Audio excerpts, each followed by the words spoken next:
prepared this soil, given it lots of feed, a bit of dynamic lifter, and we got rid of the weeds a few weeks ago. And I'm just preparing a little trench now. And we're going to plant our seeds in this trench. Notice how the soil's already quite nice and moist.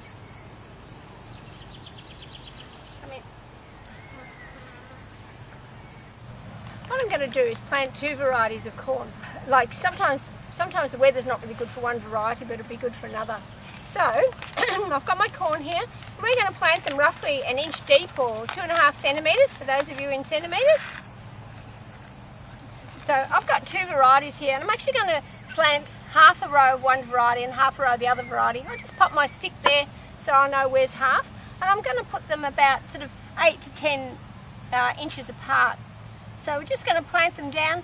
A lot of people suggest you plant 2 in the one hole and then just pull out the weak one.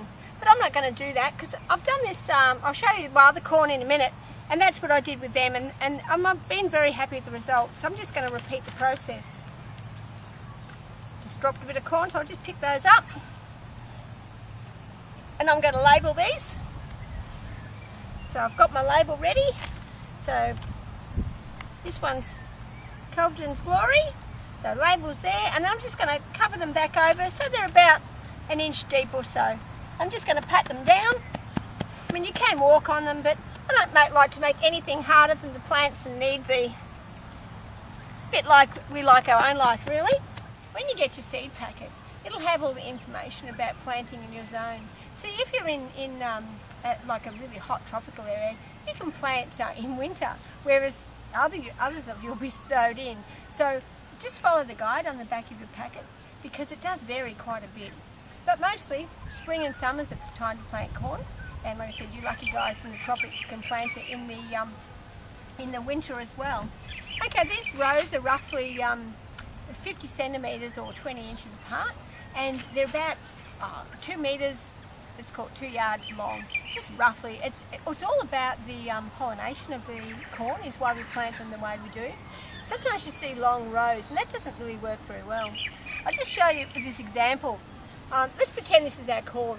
Okay, and then at the top of the corn, it's got those little bits that look like wheat or seed heads, and at the bottom is the corn growing along the stem. Now what happens is there's a male at the top, and the spores off them flutter down and pollinate the corn. And what happens is that goes down the silks and fertilises each seed. So what happens is if you have them in a long row and the wind's blowing in any direction at all, the spores will be passed away and not get on the silks. So if they're in a block and you have one here and one there, the spores from here will flutter down and do the silks on this corn. That's why it's always important to plant them in a block, never a row, or rows beside each other to make a block. So that's a little hint there. And the thing is, sometimes you open up your corn and inside all the kernels aren't puffed up.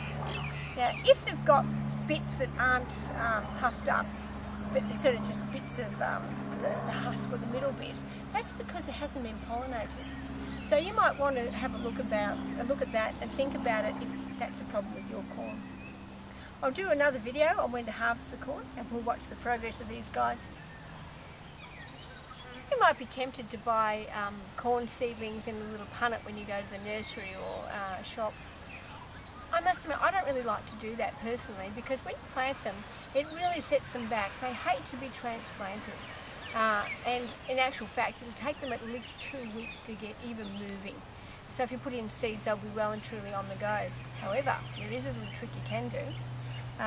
You can plant them in a toilet roll or a rolled up piece of newspaper. Just pop them in there, and then when they're growing away, you can plant the whole thing. As you can see, these ones are a little bit old and the whole bottom's rotting off, and so the plant gets to grow away without any disturbance at all, because of course when you put it in, it's solid, and the paper rots away and the plant goes like crazy. You can even start them inside early and get them going inside, and then plant them out when the oak leaves are the size of a squirrel's ear. Okay, this is just a little tip for you.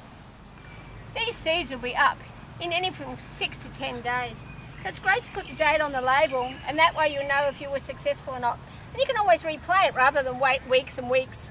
Now, it's very important, once these seeds swell, make sure that you don't let the soil dry out. If they dry out, they could well be the end of them.